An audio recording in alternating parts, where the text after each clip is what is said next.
Hello and welcome back to the GSMC Sports Podcast brought to you by the GSMC Sports Network. I'm your host TJ Mabarty. Today we are going to be talking about some NFL head coaching updates as we have finally closed all 8 of the head coaching vacancies that were opened up at the end of the season. So we will be ranking 1 through 8 my favorite hires of the offseason cycle. Then we're going to be moving on to the Dallas Cowboys as owner Jerry Jones at the Senior Bowl told reporters that the Cowboys are all in for the upcoming season. So we'll be touching on what that means, what it looks like for the Cowboys in the coming months. And then in the latter half of the show, we're going to be shifting to some basketball. First with Kevin Durant and Damian Lillard's returns to their former homes as Durant and the Suns went to Brooklyn last night and Lillard's Bucks went back to Portland. So we'll be touching on both of those games, some different results in those 2 games, and then finally we're going to be ending off the show with some college basketball as we enter the final full month of regular season college basketball. So a lot to get into today. Before we get started, just a reminder to like and follow, and for any of our live viewers to use the link that is on the bottom ticker, that is streamelements.com/GSMC sportsnetwork./tip. And remember to leave a comment so we can make this show as interactive as possible. So without further ado, getting into our first topic here, I wanted to rank the NFL head coach hirings, as just this morning we got news that the Washington Commanders have decided to sign Dan Quinn to be their next head coach. Now, we're actually going to be starting with Dan Quinn here. I do want to just get out ahead of this and say I don't think that any of these were bad hires. I think that this Dan Quinn hire for the Commanders and why I have him at the bottom of the list is I just find it meh. I don't think that it really pushes the needle all too much, and I think that it's a little interesting the fact that they decided to go with this defensive oriented head coach as they have the number 2 pick in the draft. They have to evaluate which of the prospects they're going to take. Yes, there's an outside shot that maybe they would want to trade up for Caleb Williams, but I would imagine they're going to stay put at 2 and either go with Drake May or Jaden Daniels. So a little bit of an interesting decision to go with the defensive route there, and we do still have some time before the NFL draft, but it just takes a little bit longer in this process now to build up your offensive staff, and there's a lot of evaluation that goes into this. Again, plenty of time, but I just thought it was a little bit curious. Now, Dan Quinn, yes, he spent the past couple seasons with the Cowboys, and this past season specifically, it was the defense that let them down once they reached the playoffs, letting the Packers just run all over them. Jordan Love looked as good as he has all season against them, and they talked about it on the broadcast. Definitely an interesting defensive strategy, going with more laid-back zone coverage as opposed to the heavy man coverage that they ran throughout the year. And as a result, the Packers just sort of ran away with the game there. Now, Dan Quinn's not a bad candidate. He has head coaching experience before. He was previously with the Atlanta Falcons and sort of a mediocre tenure there. He finished his career there 43-42 as a head coach, but he did lead them to a couple playoff appearances, including a Super Bowl appearance, and not necessarily the best result there. The 28-3 game, the largest blown lead in Super Bowl history, but he got there in the first place, so there should be some level of credit there. Was with the Seahawks as a defensive coordinator for their championship even a few years before that. So he's been in the big moment a couple times, and I think that it's a very middling hire. I feel like they could have gone in a better direction, but I don't think that they got a bad coach. I think that he's an upgrade over Ron Rivera. There was definitely a change that needed to be made. So that is where I stand on Dan Quinn. I have him 8th in my rankings. Number 7, I have Brian Callahan, hired to the to the Tennessee Titans as their head coach, was previously the offensive coordinator for the Cincinnati Bengals. I thought that he was there for a few years and he did a pretty good job. Obviously, when you have Joe Burrow, who's one of the best quarterbacks in the league, that definitely helps, but Callahan at least deserves some credit for helping Joe Burrow flawlessly, sort of. I know that he had an injury in his first season, so I wouldn't say it was fully flawless, but mentally, from a playing perspective alone, I thought that Joe Burrow was ready from day one, and Callahan deserves some credit there. Thought that the work that he did with Joe Mixon, who had a little bit of a stagnant start, an inconsistent start to his career, really helped turn that run game around, and they developed a very strong offense on the side of the ball while he was there. Now, a little bit of a younger candidate as well, and again, I think that he just has a lot to prove.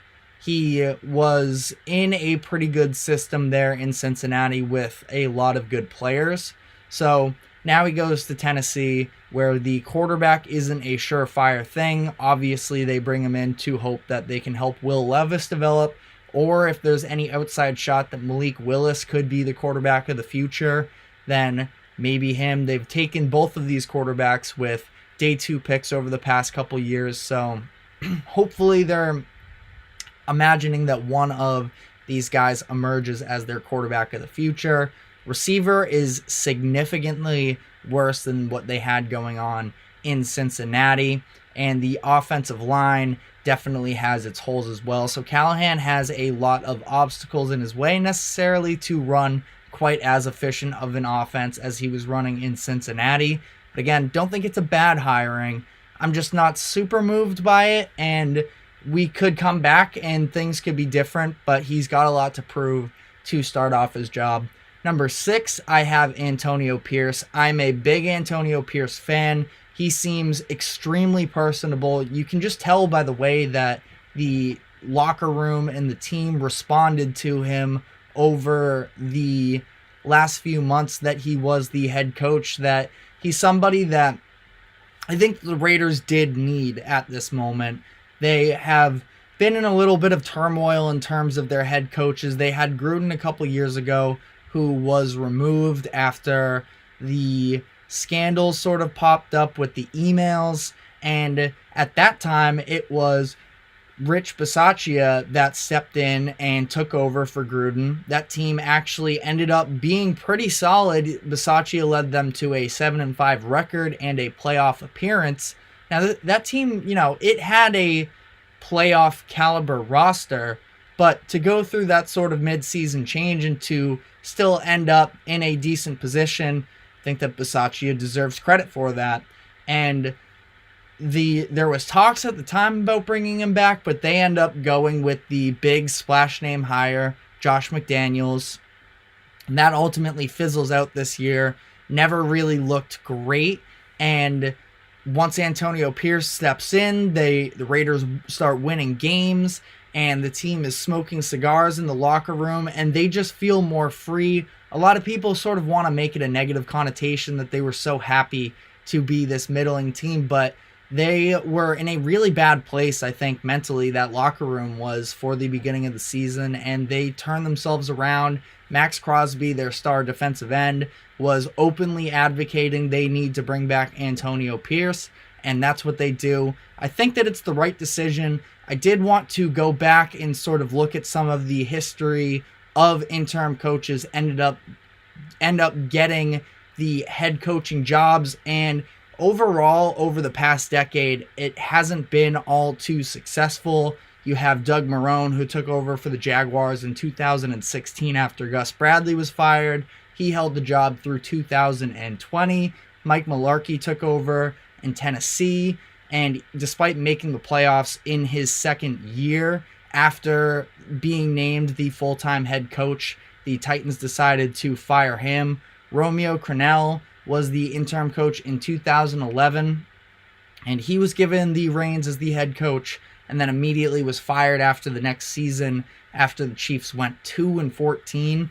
So the majority of these examples didn't pan out, but the most notable one was the Dallas Cowboys, where Jason Garrett stepped in as the interim head coach in 2010 after Wade Phillips was fired, and then he obviously held his job through the 2019 season. And I know that Garrett's tenure there in Dallas was a little polarizing for a lot of fans, but he stuck there and he stuck around. Jerry Jones had faith in him. You can say that's a Jerry Jones thing, but that's the most prominent example we have of interim coaches becoming full-time head coaches with that same franchise.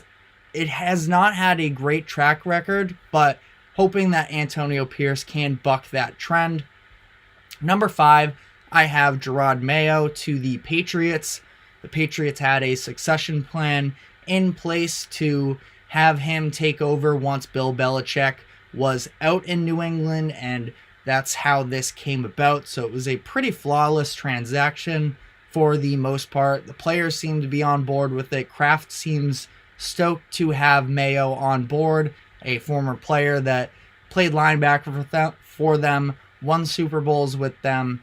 So it was clear that Kraft was high on Mayo last offseason when Mayo was receiving some head coaching interviews, and Kraft wanted to make sure that Mayo would stick with them. So he put in this succession plan for him to take over afterwards. And, you know, for the most part, it was a very easy decision. There was a little bit of speculation once Mike Vrabel was available as a head coach that maybe he could take over, but it is Mayo, and I think that ultimately this is a good decision. He's bringing in a whole new staff. The defensive coordinator and special teams coordinator positions are already in place. They still have to find their offensive coordinator after Bill O'Brien left for Ohio State. So we'll still see how they build up this coaching staff in this roster. The Patriots have a lot of work to do. My number 4 hire that I have is Mike Macdonald. Admittedly, this might be a little low. Macdonald now comes in to the NFL as the youngest head coach in the league at just 36 years old. But as we touched on yesterday on the show, he is very accomplished already. He has developed a very strong reputation through his years with the Baltimore Ravens and his brief stint as the defensive coordinator for the Michigan Wolverines. He now comes into a situation in Seattle where really what's been holding them back some, I know that the offense hasn't been perfect for them either necessarily, but they are in a division with tons of offensive-minded guys in Shanahan and McVay, and now he steps in with a defense that has a good amount of young talent and mixed in with some veteran presence. That's sort of the similar situation to what happened with the Ravens, where he got the most out of his young guys and really rejuvenated some of these veterans such as Jadeveon Clowney and Kyle Van Noy to play some of their best football of their career. Now he ends up in Seattle, gets a 6-year deal. I think that's a good hire. I have him at 4. I feel like there's a strong chance I could end up regretting having him that low. Number 3, I have Jim Harbaugh.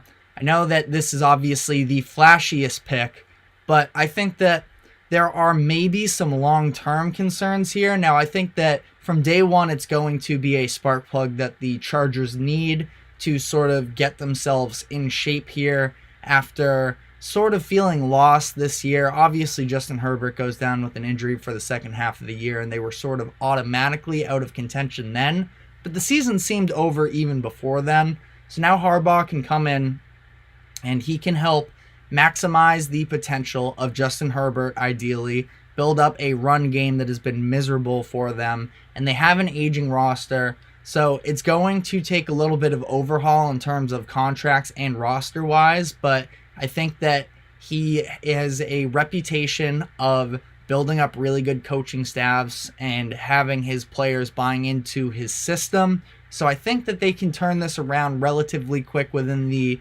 next couple years, at least to be a competent, competitive playoff team. My question is how this is going to play out long term. He has also sort of had a reputation of wearing out some of his superiors in his previous jobs despite having the success. This happened in San Francisco. Michigan, he obviously left on his own terms, and he was even offered a gigantic contract to stay, but there was seemingly a little bit of conflict based off of some reports. So long term, I'm not sure. I do think that this is very much what the Chargers need as of today, though, to get this thing back on the right track. Number 2, I have Dave Canales. Now, this is the one where I'm very bought in on Dave Canales. I think that he is a very great offensive mind, and I think that specifically his ability to sort of communicate with quarterbacks is exactly what the Carolina Panthers need, coming off of a disastrous season where they trade up for the number 1 pick to select Bryce Young, and Bryce Young has a pretty bad season. Obviously, the circumstances around him are not good by any means, but it doesn't help that the number 2 pick, CJ Stroud, puts together an unbelievable amount of success for a rookie, and the Panthers are here this year now without their own first-round pick and sort of in a stalemate. So I think bringing in Canales to try and help rejuvenate the offense is a great move. Canales was previously with the Buccaneers as their offensive coordinator and the Seattle Seahawks as their quarterback coach, helping rejuvenate both Geno and Baker to really high levels considering where they were at previously. Now, this has been a very fast rise for Canales, so I do maybe struggle a little bit with the fact that is he getting into this maybe a little sooner than he should be. He's 42 years old, so he's not young by any means, but he's also not super experienced. This is a tough Carolina job under David Tepper, who has sort of tarnished his name a little bit with some of his owner decisions, but it sounds like he's taking a little bit more of a hands-off approach this season, leaving more to the new GM and to Canales, so we will see how that plays out. And then my number 1 hire, I have Raheem Morris. I'm a big fan of Raheem Morris.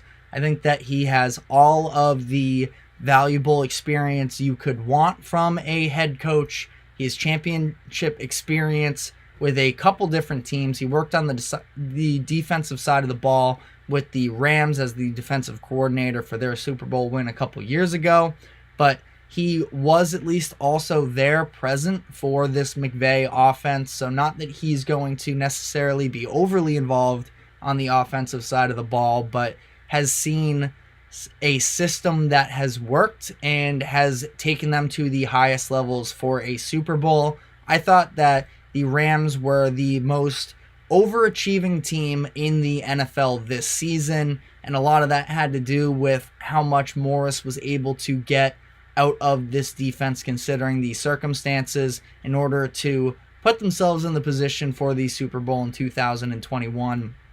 They really had to jeopardize a lot of their future with cap space, with draft capital, and after a bad season last year, they were able to bounce back this year with a lot of young players starting for them on both sides of the ball.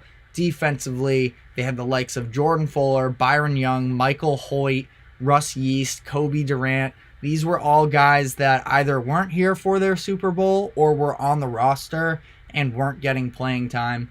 And it's not like they were an outstanding unit as a defense, but they were good enough to get the job done and help them to a wild card spot. And I think that this is a very good hire for the Atlanta Falcons. Morris was obviously with the Rams. He was with the Falcons when they made their Super Bowl in 2017. He was actually on the coaching staff in a very minimal role, but he was there present for the Buccaneers Super Bowl win in 2004. So has a lot of experience. I think that this is a very good hire for them. So that's all the time we have for on this segment alone. Stick with us, because after the break, on the note of the Cowboys needing to make a change at defensive coordinator now that Dan Quinn is gone, Jerry Jones has some thoughts on the upcoming season for them. So we will be getting to the Cowboys on the other side of the break. Stick with us.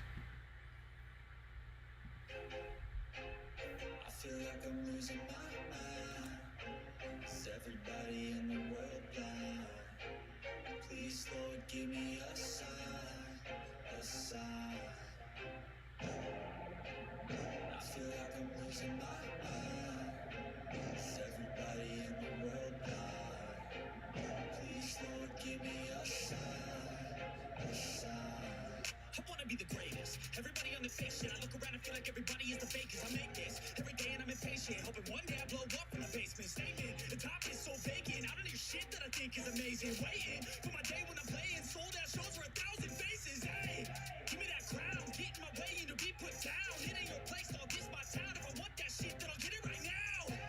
I'm losing it, the noose it fits. I'm losing shit, a stupid myth. You choose to live, I choose to dip. You choose to fight, or lose your grip and lose your gift. Oh.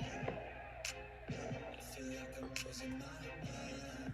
Is everybody in the world blind? Please, Lord, give me a sign, a sign. I feel like I'm losing my mind. Is everybody in the world blind? Welcome back to the GSMC Sports Podcast, brought to you by the GSMC Sports Network. I just gave my rankings on the 1 through 8 of best head coaching hires in the NFL from this coaching carousel cycle. Now we are going to be moving on to a team that is sort of semi-adjacent to this coaching hire, as they just lost their defensive coordinator Dan Quinn, and the Dallas Cowboys, who have made a little bit of noise this week as their owner Jerry Jones has been present at the upcoming Senior Bowl that is set to take place on Saturday. He goes there most years, and he was speaking to the media, and he gave a handful of interesting quotes on his team's position going into next season. He talked about how he and the organization were all in for the upcoming season. He gave a quote. This is pulled from CBS Sports. He said, "I would anticipate, with looking ahead at our key contracts that we'd like to address, we will be all in.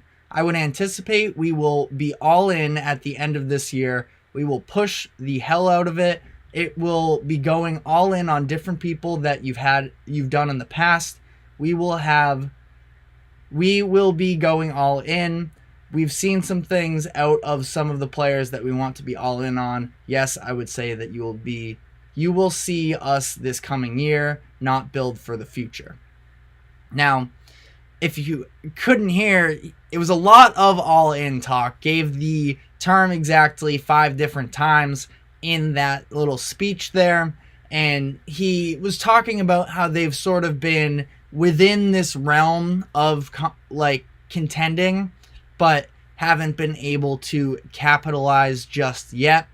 And this quote is a little bit interesting, just given the fact that last year he was asked about the Rams and the Eagles making the Super Bowl, and he said that he wanted to look a little bit longer term for the organization and not want to jeopardize betting everything all for 1 year and then having to struggle with sort of some of the struggles. I know that the Rams have turned it around, but at the time that he gave this quote as well, the Rams had just come off of a 5-12 season. Things looked a little bleak there. Obviously, revisionist history. They and their front office deserve a lot of credit for the way that they were able to turn this around with really good drafting and really good coaching. But the idea still was there that you're sacrificing a lot for this 1 year, but they were able to do it. And now he's talking about not being worried about the future and that he does want this immediate success this year, which is just a little bit of a change of philosophy. And it's one that obviously when you're talking about the Dallas Cowboys, expectations are always pretty much winning the Super Bowl. Not that that's been the reality, but they want to be contenders year in and year out. And that hasn't been really the case up to this point. Now, they have at least won 12 or more games in each of the last 3 seasons under Mike McCarthy, so that's sort of where Jerry Jones is talking about. He kept using this analogy, hanging around the rim. They are in the vicinity of being there. They even won a playoff game last year, but they have not been able to actually string together these wins. The drought without a championship game appearances stretching longer and longer with each year. And I think that really when you talk about this idea of what does it mean for the Cowboys to be all in, I think that we should be expecting a little bit of a different mindset and sort of some of the logistics of how they go about this upcoming offseason. They have a handful of moves that are sort of in their hands on the table. It starts with their key pieces that are coming up on expiring deals. That would be Dak Prescott, CeeDee Lamb, and Micah Parsons. Now they're under contract for next year, but then going forward, it's a matter of, do you extend them now? Do you wait out their contracts? Now, Jerry Jones has not been, he is not committed to signing Dak Prescott to a long-term extension yet. He still, at the Senior Bowl as well, has bestowed that he does still have faith in Dak Prescott and thinks that he can be the one to help lead them to a Super Bowl. Now, at the same time, he was also giving quotes that what's the word I'm looking for? The sentiment that the Cowboys will only go as far as Dak Prescott leads them. They win with Dak, they lose with Dak. So we put a lot on Dak's shoulders, which, to be fair, is a lot of the reality when you talk about NFL quarterbacks and having these talented rosters. A lot of the time it does come down to their quarterback. So I didn't think that the comments were unfair. I just thought it was interesting quite how much he sort of harped on that idea. And I think that it's going to be a very interesting decision to see how they work this out, because if they give contract extensions to these guys, they can try and defer some of the money a couple years later so that in this 1-2 year span, they can maximize their salary and they can load up with the most talented roster possible to get themselves towards contention. Because I do feel like to a certain level, the NFC is pretty open right now, and the NFL as a whole is pretty open. We will obviously see. I mean, I say that, but it is the Chiefs and the Niners, two of the teams that have sort of been running the NFL the past handful of years. They are the ones back in the Super Bowl, but I don't think that it's quite that simple, because the Chiefs we had concerns with all year, and now, yes, they are back in the Super Bowl and everything looks great for them, but they have a handful of key free agents coming up. They have Chris Jones, I believe. I know there was the contract holdout at the beginning of the year, so I may be wrong. I have to look more into the details on that specifically, but Chris Jones may be available this offseason. L'Jarius Sneed, who has been an unbelievable cornerback for them, he hits free agency this year. The Niners are going to have to make a bunch of moves because of they are in the bottom half of salary cap teams. They're going to have to make a decision on what to do with Brock Purdy, because right now he's currently making dirt cheap for a quarterback, and He just led his team to the Super Bowl. He is likely to get a payday himself, and they'll have to sort of cut down on the edges elsewhere on their roster. So all this to be said, I think that the NFL is very much open right now, and I think that parity, again, despite having the same Super Bowl matchup that we just had a couple years ago, I think that it's very gettable, and I think that the path, if it wasn't this year for the Cowboys, what are they going to do to sort of retool and build themselves up even stronger to make more of a competitive run at this thing? They don't have too many extremely significant free agents. They have their center, Tyler Biadasz. He was a staple for them, and the offensive line in Dallas, I know they're not quite maybe what they were in the late 2010s when that was their full identity, but still a good group, still an important piece of their identity. Also on that note, Tyron Smith, their longtime tackle, is coming up on free agency. And then some defensive players, Stephon Gilmore, Jaron Kearse, Dorrance Armstrong. I think Dorrance Armstrong is one of the actually more underrated players in the NFL. And then Tony Pollard as well, who I know he had a very disappointing season this year, his first time being the number one running back in that backfield in Dallas. I am curious how they plan to address that situation. There will be some free agents. Do they go to the draft?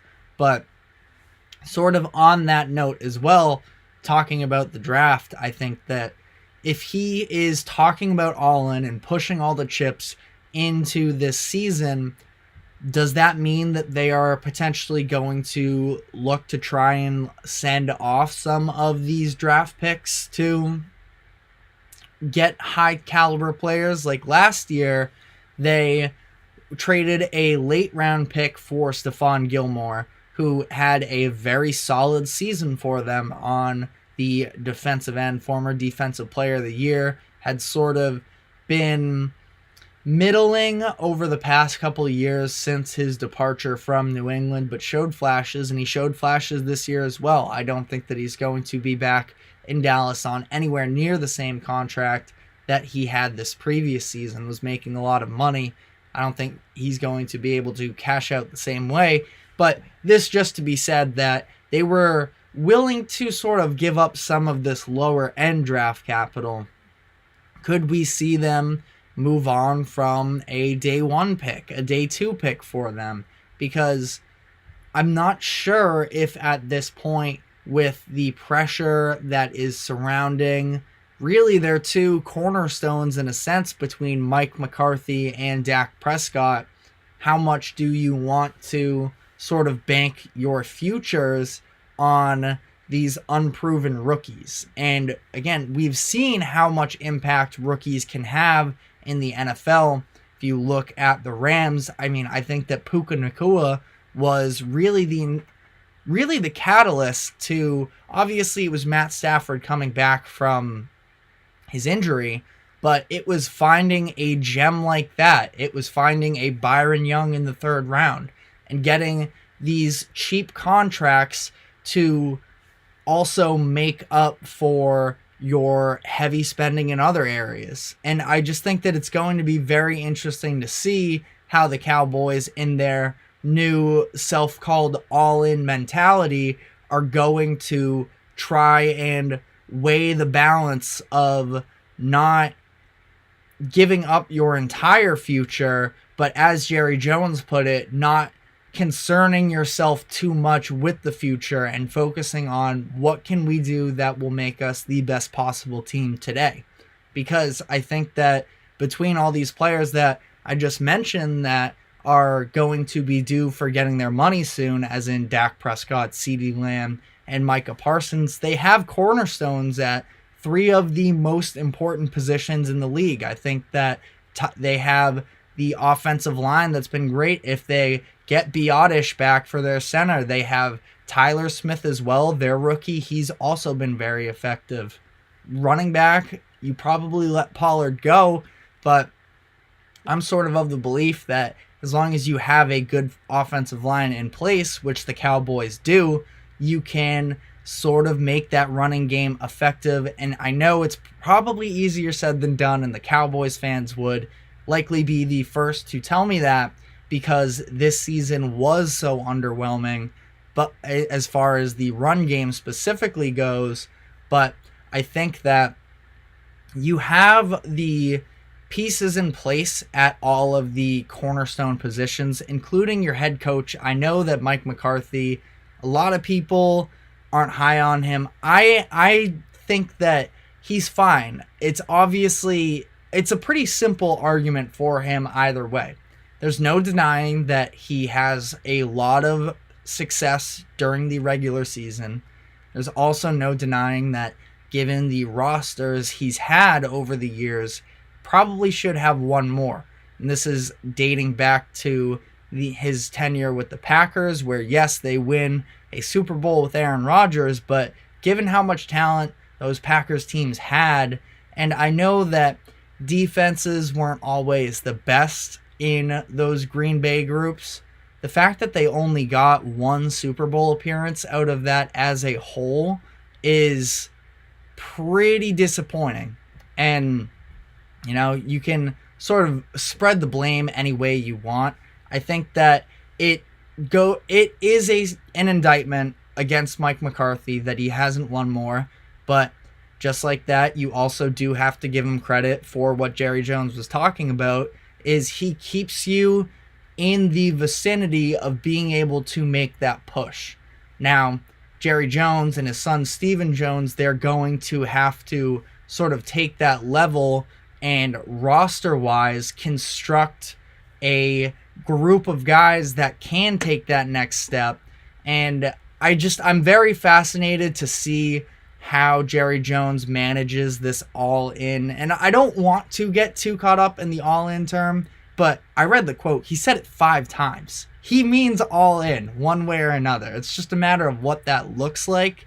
And I think that we may see some crazy moves from the Cowboys that we haven't seen in the past if they truly are no longer worried about the future and they want to push their chips in for this year. So a lot still to be seen with that, and it's going to have to be something that we monitor going forward.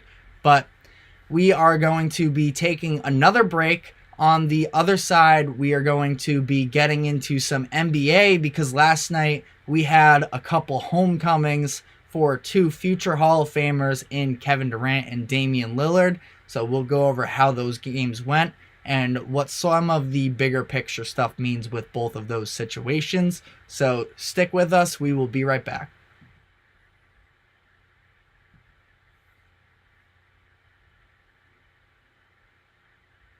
For the best and latest podcasts available anywhere, go to the podcast app on your cell phone and type in GSMC to access free content-rich podcasts on health and wellness, book reviews, sports, entertainment, relationships, social media, movies, technology, finance, and even weird news. Subscribe and download the GSMC Podcast Network's family of shows, available everywhere podcasts are found. Welcome back to the GSMC Sports Podcast, brought to you by the GSMC Sports Network. We just wrapped up talking some football, from head coach hirings to the Dallas Cowboys, who have now lost their defensive coordinator and are looking to take that next step next year. Now we're going to be switching to a little bit of basketball talk, as last night we had a couple sort of sentimental games between Kevin Durant and his return to Brooklyn and Damian Lillard and his return to Portland. We will be starting off talking about the Suns here. I feel like this is a little bit of the more concise one, as the Suns won 136-120. I thought that Kevin Durant was unbelievable. It was funny in the pregame because earlier this week on Twitter, we all know Kevin Durant, very active on social media a lot of the times. He said that he didn't want a tribute video when he came back to Barclays Center because it would ruin it or something, but they do end up giving him one, and he was asked about it after the game. He said, of course, he watched it. He thought that some of the things that they accomplished in Brooklyn maybe went a little underappreciated, but he enjoyed his time there, and obviously it was very dysfunctional, but he did put together some of his best single-handed performances, I think, in his career in Brooklyn during that 2021 NBA Finals push, where he had the foot on the line game, which was a killer, obviously, but he had the 50-point performance. I don't think that it was truly his fault for the lack of success there in Brooklyn. I think that he just sort of attached himself to players that he maybe shouldn't have hitched his wagon to, in Kyrie Irving and James Harden. The broadcast last night actually had an interesting stat that the big three of Bradley Beal, Devin Booker, and Kevin Durant have already played more total games together than James Harden, Kyrie, and KD did, which is unbelievable, especially considering the fact that Beal missed a bunch of time to start the season and they've already surpassed that. Just sort of goes to show the dysfunction that took place in Brooklyn there. But onto this game specifically, KD was brilliant. He had 33 points, he had 8 assists, 5 rebounds, and he shot 10 of 16 from the field. Just one of the most consistent quarter-to-quarter guys in the NBA, and he helped really ignite in his biggest quarter, in the third quarter, for the Suns to pull away, as that was a game for the first half, but the Suns definitely pulled away in that third quarter. Yusuf Nurkic was great, specifically in the second quarter is when he got his scoring done, but I think that Nurkic is just somebody who doesn't really get enough credit for the offensive talent that he has, the smarts and the two-man game that he is able to put together. He's such an incredible roller. He really demonstrated it early in the season, even in some crunch time minutes with Devin Booker in the closing minutes of their season opener. And he's just able to do it with anyone. He does it with Durant, he does it with Booker, and he is very smart. He's such an active screener, and I think that he's one of the better decision makers with the ball in his hand as far as big men in the NBA.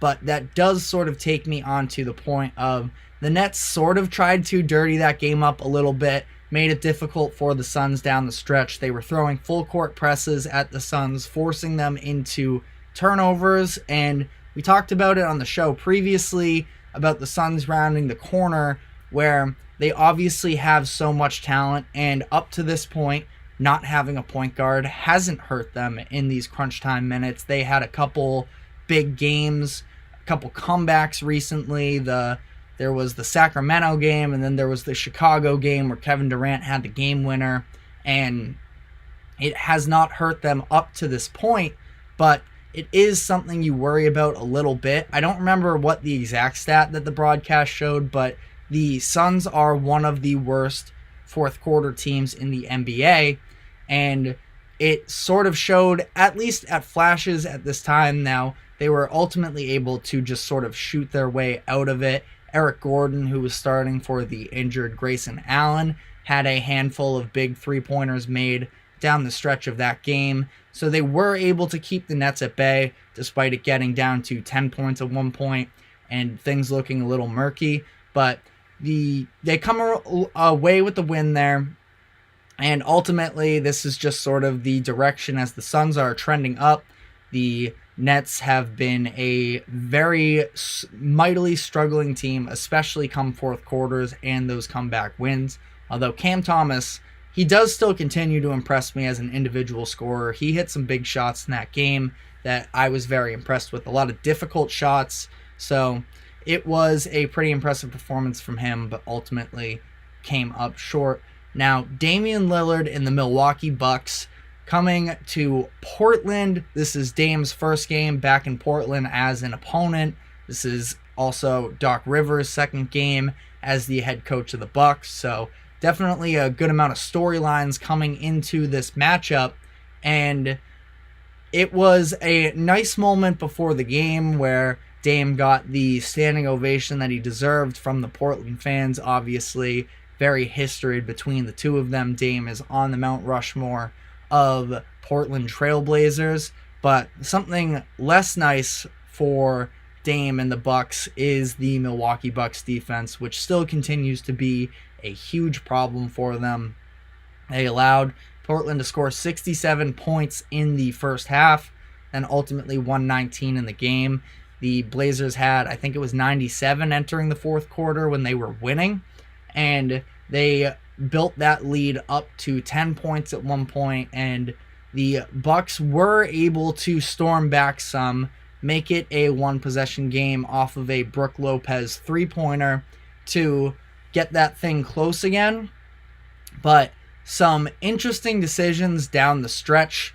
Now, Dame in this game, he scored 25 points. It's not that he had a bad game, but he struggled from the floor. He was 9 of 23. He was 3 of 13. Now, down the stretch, he had some good plays, some bad plays. There was a point at 1:13 left in the game where they were running a lot of screen actions to get Damian Lillard on a bigger, less mobile DeAndre Ayton on the perimeter. And at one point at this 1:13 mark, he was able to cross him up, get to the rim, and throw down actually a pretty mean dunk. It was something I was not expecting, the tenacity on the dunk that he had on that play. But then it was a couple possessions later, he misses a three off of the inbounds pass off of a Giannis dribble handoff. He misses the three. The Bucks actually end up, at this point, they're down by one following the Lillard dunk. Malik Beasley had a couple big defensive plays. The Trailblazers come back on the other side after the Dame dunk, and Anthony Simons tries to throw an entry pass to the free throw line area to Jeremy Grant, and Malik Beasley just sort of comes from behind and swipes that away. The ball falls into the backcourt. Simons and Beasley are battling over it, and that ends up with a Milwaukee Bucks steal. That's when the Lillard miss three comes into place, but off of that miss, Simons gets the ball, and the Bucks send a double team at him between Malik Beasley and Giannis. That results in a turnover and a very easy Giannis dunk. So they actually take the lead for the first time in the fourth quarter at that point. But on the other end, it was Anthony Simons who went at Malik Beasley after making a couple mistakes, and he just makes this nice move where he drives in, he steps through to the right, gets the floater to go, and that ultimately is the game winner. Now, on the other end, the Bucks tried to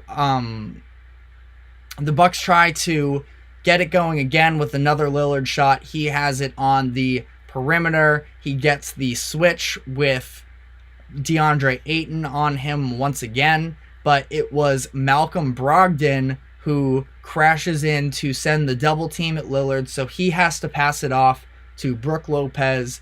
A decent closeout by Toumani Camara of the Trailblazers. Lopez misses that three.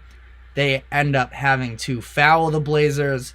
And then one of the last interesting decisions was the fact that the Bucks now, without any timeouts after the two main free throws for Portland, they inbound the ball to Giannis on the other side of the court, away from the basket they have to score on, and the Trailblazers intentionally foul Giannis. They're up 3 at this point. They intentionally foul Giannis, and Giannis misses the first free throw, which means he has to try and purposefully miss the second. He does, but the Bucks aren't able to get a good shot out of it, and the game ends there. Interesting decision by Doc Rivers and the Bucks to inbound to Giannis. Now, this wasn't the first time that this happened. Earlier in the year, when Dame hit the walk-off against the Kings, they did a similar thing, but at that point, they were only down 2, so intentionally fouling doesn't make sense because you're potentially just letting them walk to the line to hit the game-tying shots. In this case, the intentional foul was obviously coming, and yet they give Giannis the ball, who there's been all kinds of attention on his free throw shooting lately. If you missed the game that they had against Denver the other night, the sideline announcers were pulling out the stop clock watch, the stopwatch app, what I should say, and the whole arena was getting into counting to 10, like what was going on in that 2021 finals run, and he even got a 10-second violation in that Denver game. So just an interesting decision to give Giannis the ball in that moment. Now, I think that ultimately we're still just 2 games into the Doc Rivers in Milwaukee experiment. Their offense has not been as good. He's definitely been tinkering with the lineups, favoring older, more veteran, experienced players as opposed to the younger guys, Marjon Beauchamp or Andre Jackson Jr., that were getting some playing time earlier in the year under Griffin. Now we're seeing some more Jay Crowder, a little bit of shorter rotations in a sense. But this obviously isn't going to be a quick fix with their defense. I think that between Dame and Beasley made a couple big steals on the latter half of that fourth quarter, but he was the one who was covering Simons when Simons hit the go-ahead shot. Dame was getting attacked down the stretch as well. Jeremy Grant hit a tough pull-up over him. That's just what teams are going to do down the stretch of these games, is attack their backcourt. And I think that they need to make an upgrade with personnel there. Not sure how much Doc Rivers can do himself. Now, figuring out lineups, the offense hasn't been as good since he got there. Again, it's a 2-game sample size. There's still a lot to sort of be worked out in that sense, but obviously not the most ideal start. Now, we are going to be taking our final break. On the other end, we are going to be sticking with basketball, but actually switching to the college basketball realm, as we are now in the final month of the final full month of the regular season for college basketball. So we'll be talking about the top 3 teams and then some of these other programs that, if you are an NBA fan or just a casual sports fan looking to get into some college basketball down the stretch of the year, these are the teams to be watching. So, final break here. Stick with us.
Welcome back to the GSMC Sports Podcast, brought to you by the GSMC Sports Network. Going into our final segment here, today we've talked about some NFL head coaching stuff, we've talked about the Cowboys, just wrapped up some NBA talks. Now we are going to be getting into a little bit of college basketball here, as February marks the last full month of the regular season. So, I'm going to start off the segment just talking about the current top 3 teams in the country. Now, one of these teams is likely to be out of the top 3 by the end of the week and the next poll comes out, but still a blue blood in that sense, and we're going to just sort of whip around here in college basketball talks, starting off with the number 1 team in the nation, the defending champs from last year in UConn. They have been really unbelievable this year and haven't seen too much of a drop-off from last year. Now, I know that last season they were even hotter coming out of the gates in the start of the season, but still just such a complete team. And yeah, they lost a couple guys to the NBA. Jordan Hawkins, their shooter, who was big for them in the tournament, they lose him. Andre Jackson Jr., who we just talked about on the Bucks, the very good defender, he's gone. And yet this team still remains just so efficient on both sides of the ball. They're a top 3 offense, a top 25 defense, and they have just so many players, led by Tristan Newton, the 5th-year guard for them. He really runs the keys of the offense for them in just such an efficient system. He is in the top 20 for the Wooden Award winners, and he has just been really impressive to me. Not necessarily an NBA draft guy, partially due to his age, partially due to his size, but I just think such a good decision maker, a talented scorer. He does everything right for them, and he's just been the leader of this team. This team has a little bit of young talent as well. They have 2 likely first-round picks in the upcoming NBA draft between Stephen Castle and Donovan Clingan. Castle is a freshman guard. He was one of the top recruits coming into the season. Now, he was dealing with a knee injury early in the year after the first couple games that sidelined him for a few weeks. And once he came back, he was coming off the bench. He was struggling with his efficiency a little bit, but since then he has really been coming around more and more as the weeks go on. I have really been a fan of watching him play. He just scored 20 points on 50% shooting last night in their matchup against a very physical Providence team, grabbed 3 offensive rebounds in that win as well. He's a high motor guy. He's very athletic. He has good instincts. He's a good decision maker off of drives. He gives you a lot of what you would want from your starting guard at the college basketball level, and then even going on to the NBA level. I think that he projects to be a good, solid player for whatever team he ends up on. The other big guy, and I mean big guy, is Donovan Clingan, who could also see his way to a first-round pick, potentially even a lottery pick. The 7'2" frame, he has stepped in to fill this void that UConn lost after losing their all-conference big man Adama Sanogo last season. And you could see last season Clingan coming off the bench and having an impact with his enormous frame, and it was just a matter of there maybe wasn't necessarily the room for him at the time to fully step into that full starter role with Sanogo there. But in turn, it ended up being a nasty 1-2 conversation. They had just as much size as anybody in the country last year, and I think that Clingan has really put together a solid season. Now, he's another guy, been dealing with a little bit of lower body issues, which, if you're an NBA fan, may be a little bit of a concern as far as projecting to the next level, but the talent is absolutely there. He has great instincts coming off of the pick and roll game, doesn't have too much of a perimeter shot. We'll see if he is ever able to really develop that. I don't think that he's the best perimeter defender necessarily, but he is just a mauler inside. He is extremely hard to guard. He is a disruptor in the paint defensively. So I think that he gives a ton of value to this UConn team that, coming off of last year, was able to win the national championship with not exactly the same player, but with a similar dominant big sort of leading the way, along with another year of Tristan Newton. There are other starters as well. Alex Caravan and Cam Spencer are other really good scorers that help play into this strong offensive situation. Fun fact, I actually got to watch Alex Caravan live when I was in high school. He knocked my high school out of the Division I playoffs my senior year, And now I see him playing for UConn. It's pretty special. He's a very good player as well. Could actually end up getting a contract at the next level as well. He's just a sophomore currently. But moving on to number 2, Purdue, who last night had a little bit of a scare against Northwestern. Northwestern actually handed them their first loss of the season earlier this year. That game took place in Northwestern. This one in Purdue. They still came out and put up an overtime fight. They have now gone to overtime in both of these meetings. So I think that Northwestern is actually, I know this is a Purdue segment here, but Northwestern is a very good basketball team as well.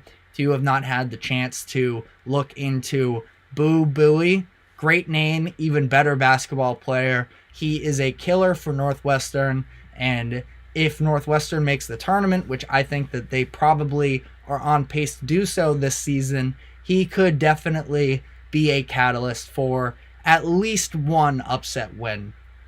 They've played a little bit of a spoiler role this season as a whole. I like watching them, but on Purdue here, you can't talk about Purdue without talking about big man 7'4" Zach Edey. He is the favorite to win the Wooden Award, the most valuable college player award for those who don't know. But he's on pace to win that award for the second year in a row with another dominant season. I mean, this guy is just a monster. He really is unfair. 7'4", 7'11" wingspan, so just about the size of Victor Wembanyama, and this is at the college basketball level. He's just an unguardable force in the interior, gets a ton of foul calls because really there's not much else you can do. And I mean, last night, again, this game between Northwestern and Purdue was filled with storylines and some drama. It was very entertaining, but free throw discrepancy was just unbelievable in that one. And, you know, you can make different arguments for it. The numbers I don't have right in front of me. Obviously, when you have Zach Edey on your team, you're going to get a lot of free throws, but it was somewhere along the lines of 30 plus to like 7 in terms of free throw discrepancy in favor of Purdue. So, wild game. But that's also what Zach Edey just brings to the table because he's pretty much unguardable, just playing straight up. Around Zach Edey, I think that they have a more mature and more talented team than they have in the past. This is a Purdue program that has been on a little bit of, I don't know, fraud watch is maybe a little unfair, but a tough stretch in the tournament the past few seasons. But Braden Smith, their point guard, he has elevated his game to another level this year. He was masterful in the game last night with 16 assists. Can score as well, but that's just the thing, is he's elevated everything this year. He is up in points, rebounds, assists, steals, and shooting percentages. So he's been a great player for them. He is currently 6th in the country, at least as of last night, in assists per game with 7. Lance Jones, one of their other guards and perimeter guys, is a tremendous defender himself. Fletcher Lawyer, where we saw last night what happens is you give so much attention to Edey on the outside. Purdue actually has guys on the perimeter that can hurt you if you leave them open. That's what Northwestern lost last night, as Fletcher Lawyer had a huge 3 in overtime to help push them over in that win. He's been super efficient on the offensive side, and especially past the three-point line, almost 10 percentage points better this season in comparison to last year. And just on the note of Purdue, because again, fraud watch is probably unfair, they are a very good program. They're a very good team this year, and they have been even in these years past, but they are now going on 3 straight seasons with losing to a double-digit seed in the tournament. Last year, most notably, losing the 1 versus 16 matchup to Fairleigh Dickinson in the opening round. The year before that, they lost to the number 15 seeded St. Peter's, lugged by Doug Edert, that went on that electric run towards the Elite Eight. They lost that game in the Sweet 16, obviously. And then they lost to North Texas, which was the 13 seed in the round of 64 in 2021. So a handful of bad losses piling up for them. And I think that in the past it's been very one-dimensional with Edey. I think that they're more talented along the edges. Now, that's not to say that I would have them as my pick come March Madness. We'll have to see. Last year, going into the tournament, their defensive numbers were very much not good, which is why I think that when it comes to defense, a lot of these times, like, you see the way that these college teams, to some degree, are sort of mimicking the pros. It's a lot of drive and kick, shooting a lot of threes, and they do have at least Edey in the middle, but I think that just defense is so invaluable in college basketball because in these big moments, it's very easy for these young kids to freeze up a little bit. You need to be able to get stops, and you can't just rely on scoring every single game, which is a lesson for a team we are going to briefly be getting to. But first, hitting on North Carolina, currently the number 3 team in the country, but they just suffered an upset loss to Georgia Tech the other night, and this was another example of kind of some of the madness that's been going on in college basketball this year. Top 10 teams are sub 500 record-wise on the road against unranked teams this season. That is a crazy mark. Matt Norlander of CBS did an article on this in his court report, so check that out. He has a lot of good stuff, but he wrote this article that came out Tuesday afternoon around noon, and at the time, top 10 teams on the road against unranked teams won just 44.9% of matchups, and then since then, we had UNC losing to Georgia Tech. We did have Marquette beating Villanova, but those are the 2 games, 1-1, still would be under 500. Top 10 teams on the road against unranked opponents have won 73% of matchups all time, and the lowest single season winning percentage came in the 2015-16 season, where they won 62% of the time. They're not even winning 50% of the time right now, which just goes to show the level of parity that there is in this sport.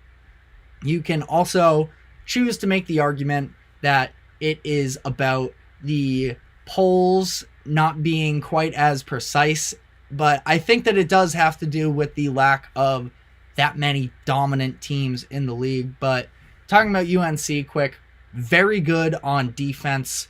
They have Armando Bacot, the big man in the middle, that is a game wrecker. RJ Davis, in my opinion, is the best guard in the country. He is incredible, averaging 21.5 points per game, which is good for 8th in Division I going into last night. Harrison Ingram could potentially be an NBA player himself, the wing. He is a junior. So that is UNC. I don't quite have as much time to get into the rest of the teams that I wanted to cover, but I do have a little bit of time here to talk about the Kentucky Wildcats, who are number 10, but they are also set to drop down in the rankings because last night they just lost at home to Florida in overtime, which was a very good game. But they are who I was talking about in terms of you can't just rely on your offense. They are very bad defensively, and it shows last night. The score was in the 90s. That's just what happens with this Kentucky team. But I wanted to highlight them because if you are an NBA fan that's looking to get into college basketball, I think that Kentucky, they have the most NBA talent. They are extremely entertaining because of the fact that they don't play defense, but because their offense is also so good as well. They came into the year with a number of very impressive freshman talents. DJ Wagner and Justin Edwards were expected to be the 2 main guys for them, but it has actually sort of shifted to a couple of their bench scorers Rob Dillingham is a fascinating player to watch with his array of different offensive skills. He is a straight bucket, and he is so much fun to watch. I also think that Reed Shepherd, their shooter off of the bench, is really impressive. He's actually sneakily good at the off-ball defense, getting deflections, steals, all that type of stuff, and he has a flamethrower for a three-point shot. I think that, yes, he is a smaller frame guy, but could definitely be a role player on an NBA team, which is sort of what this draft consists of, is a lot of role player caliber players. Tons of other names there. Aaron Bradshaw. They just got the big man, Big Z Avicic, who was struggling with eligibility with the NCAA for a lot of the year, but was just granted it a couple of weeks ago, and he's had a very solid start to his career. Antonio Reeves, a little bit of an older guy there, has been good for them, as has Trey Mitchell. But that is all we have time for today. Thank you very much for tuning in to the GSMC Sports Podcast, brought to you by the GSMC Sports Network. Just remember to like and follow. It helps us out a lot. And we will be back on this show at 2 o'clock tomorrow. So tune in then. Thank you again.